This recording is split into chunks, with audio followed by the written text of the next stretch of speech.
আসসালামু আলাইকুম। Good morning. এখন বাজে 8:05। বাইরে কি অবস্থা আমি দেখাই। এখন আমি ঘুম থেকে উঠলাম। এই যে দেখেন বাইরের অবস্থা, এখনো কিন্তু সূর্য উদয় হয়নি। 8:30-তে সূর্য উদয় হবে।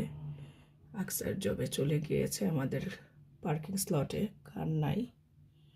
আজকে আমার অ্যাপয়েন্টমেন্ট আছে বাইরে, আমি বের হব 9 o'clock-এ আমার অ্যাপয়েন্টমেন্ট। আমি বাই বাস যাব, বাস দিয়ে যাব, একাই যাব। আকসার বলছিল ওর নামিয়ে দিবে, আমি বলছি না, আমি একাই যাব, অনেকদিন একা বের হই না। তো এখন আমি ফ্রেশ হব, ব্রেকফাস্ট করব, বেড মেক করব, মেডিসিন খাবো, দেন আমি রেডি হয়ে বাইরে যাব। তো আজকের ব্লগে সারাদিন যা যা করছি সেটাই চেষ্টা করবো একটু একটু টুকটাক শেয়ার করার জন্য। তো সবাই সাথে সূর্য উদয় হয়েছে 9:30 বাজে, বাট আমি অল্পের জন্য বাসটা মিস করছি। আর এখন তো পুরা কিউ টাইম, এই যে বাচ্চারা স্কুলে যাচ্ছে, পুরা কিউ টাইম, এখন রাশ টাইম। সেকেন্ড বাস কতক্ষণ লাগে আল্লাহ জানে। স্টপেজে ওয়েট করি। 9:30 বাজে, আমার 9 o'clock-এ অ্যাপয়েন্টমেন্ট। আল্লাহ জানে কখন আসছে বাস। অল্পের জন্য আমি এইখানটায় আসছি, বাসটা ছেড়ে দিছি। আল্লাহ তাড়াতাড়ি যেন বাস চলে আসে। এখন পুরা কিউ, একদম পুরা রাশ টাইম। আল্লাহ বাসটা যেন আসা পড়ে তাড়াতাড়ি। একটা বাস আসলো, জানি না এটা যাবে কিনা। যেমন আরেকটা স্টেজ কোচ, এখানে এটা যাবে না, নো সার্ভিস। আল্লাহ জানে এটা যাবে কিনা। নিয়ারলি 9 o'clock বাস পাইলাম, উঠে বসলাম। এখন কখন ছাড়ে আল্লাহ জানে। আর তারপরে তো রাশ আসছেই, কিউ কি পরিমাণ আল্লাহ জানে। অলরেডি 5 মিনিট কম 9টা বাজে।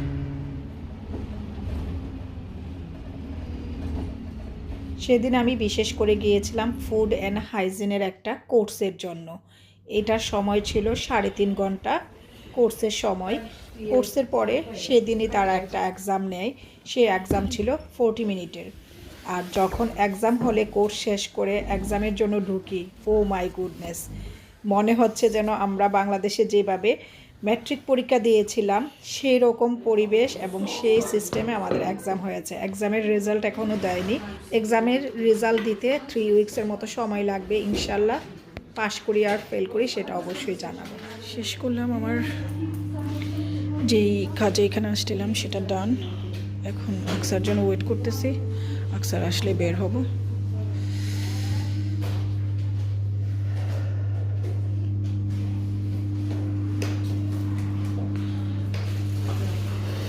আর বাসে যাব না, এখন আকসার নিয়ে যাবে। চাই চলে আসছে, এই যে। আর আজকে সানশাইন, যে চলে আসছে আকসার। আর এখানে আমি আমার ফিজিওতে আগে আসতাম। বাসায় আসলাম, আসার সময় কেমিস্টে হয়ে আসছি, মেডিসিন নিয়ে আসলাম। অনেক মেডিসিন, অনেক মেডিসিন, 1 মাসের মেডিসিন এই তো নিয়ে আসলো। আর আজকে সানশাইন, অনেক সানি ডে মাশাল্লাহ। বাগানে সময় হয়ে আসছে, এখন আমার বাগানে কাজ করতে হবে। এটার ভিতরে যাই।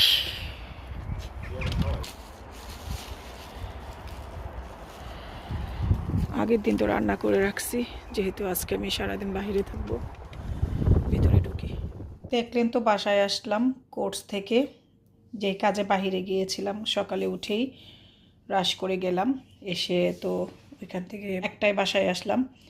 বাসায় এসে এই যে দেখেন রুটি শেষ হয়ে গিয়েছে। তো যে আটার রুটি খাই সেই আটাটাও চেলে নিতে হয়, যেটা যেহেতু এটা চাপাতি, এই যে লাল আটা গম যেটা, সেটার এটা চেলে নিতে হয়। আদারওয়াইজ এটা না চাললে এটার মধ্যে এই যে এরকম লাল লাল থাকে, তো তাই এটাকে চেলে নিতে হয়।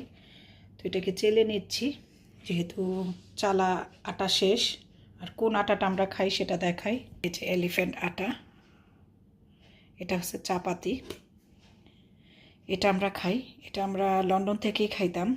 তো এটা শেষ হয়ে গিয়েছে। আমি 10 কেজির একটা বস্তা নিয়ে আসি, চেলে চেলে এরকম করে রুটি বানিয়ে রেখে দেই। তো আজকে এখন চেলে নেই, চেলে নিয়ে যেই বক্সে রাখি সেই বক্সে রেখে দেন আমার রুটি শেষ, রুটি বানাতে হবে। এর মধ্যে আমি খাওয়া দাওয়া শেষ করব, দেন আমি রুটি বানাবো। চেলে বক্সে রেখে দিলাম এক বক্স। তারপরে এই যে রুটি বানালাম, রুটি বানিয়ে রুটিগুলোকে এরকম করে হালকা একটু সেকে নিয়ে এখানে ঠান্ডা হওয়ার জন্য স্ট্যান্ডের মধ্যে রেখে দিয়েছি। ঠান্ডা হলে রুটিগুলোকে প্লেটে নিয়ে ক্লিন ফিল দিয়ে ফ্রিজে রেখে দেব, নর্মাল ফ্রিজে।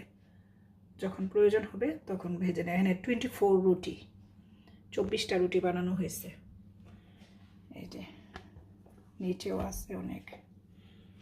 এরকম করে আমি বেশি করে বানিয়ে রেখে দিই। ঠান্ডা হয়ে গেলে এগুলাকে, এখনও গরম, ঠান্ডা হলে দেন আমি রেখে দিব। এই তো এখন রুটিগুলোকে রাখতে চলে আসলাম।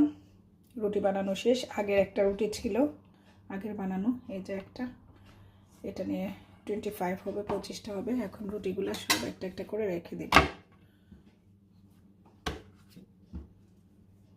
একদম ঠান্ডা হয়ে গেছে। ঠান্ডা করে রুটি এরকম করে আপনারা রেখে দিবেন। রেখে দিলে দেখবেন যে অনেক দিন রেখে রুটি খেতে পারেন। আর এইভাবে হালকা একটু না সেকে রাখলে এগুলো একটার সাথে একটা লেগে যায়। তো রুটিগুলো এখন গুছিয়ে নিই। এখানে 25টা হয়েছে রুটি, আগের একটা সহ। এরকম করে আমি একটা স্ট্যান্ডের মধ্যে রেখে দিই। রুটিগুলো সেকে ঠান্ডা হলে দেন আমি এরকম করে রেখে এখন ক্লিন ফিল দিয়ে নর্মাল ফ্রিজে রেখে দেব। এটা এক সপ্তাহ যাবে না, 4-5 দিন।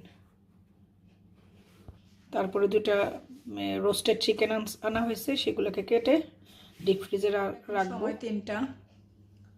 আমি দুপুরে খাওয়া দাওয়া শেষ করে এখন আলু কেটে নিয়েছি। আলু কেটে নিয়ে এখন আলুগুলাকে এখন ভাজি করব না, মাগরিবের পরে ভাজি করব। সারাদিন তো বাসায় হিটার চলে।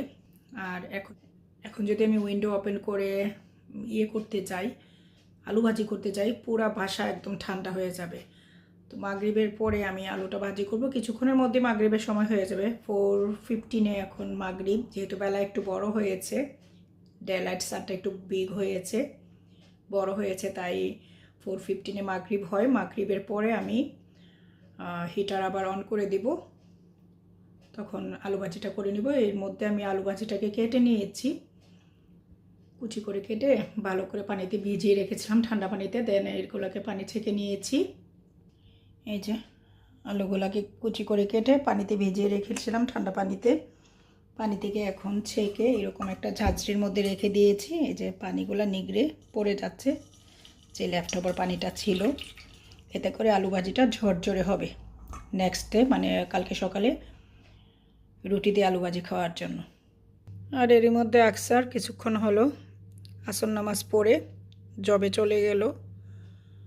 ও তো লাঞ্চ ব্রেকে আসে, এসে শাওয়ার করে দেন জোহরের নামাজ পড়ে একটু রেস্ট করে, খাওয়া দাওয়া করে একটু রেস্ট করে দেন আবার আসর পরে জবে যায়। এখন বের হয়ে গেল। আর একটু আগ পর্যন্ত রৌদ্র ছিল, এখন রৌদ্রটা মানে সূর্য ডুবে যাচ্ছে। আমি এখন একটু বসে একটা ভিডিও এডিট করব কালকের জন্য।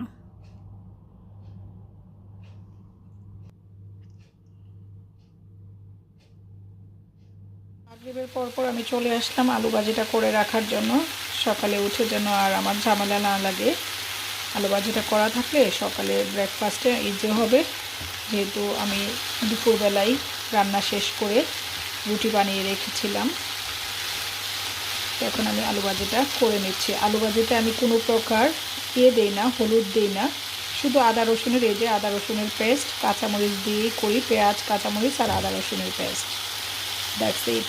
আর কিছুই দিই না, হলুদ মরিচ কিছুই দিই না, কাঁচামরিচ দিই শুধু। তো এখন আমি আলু ভাজিটা করে নিই।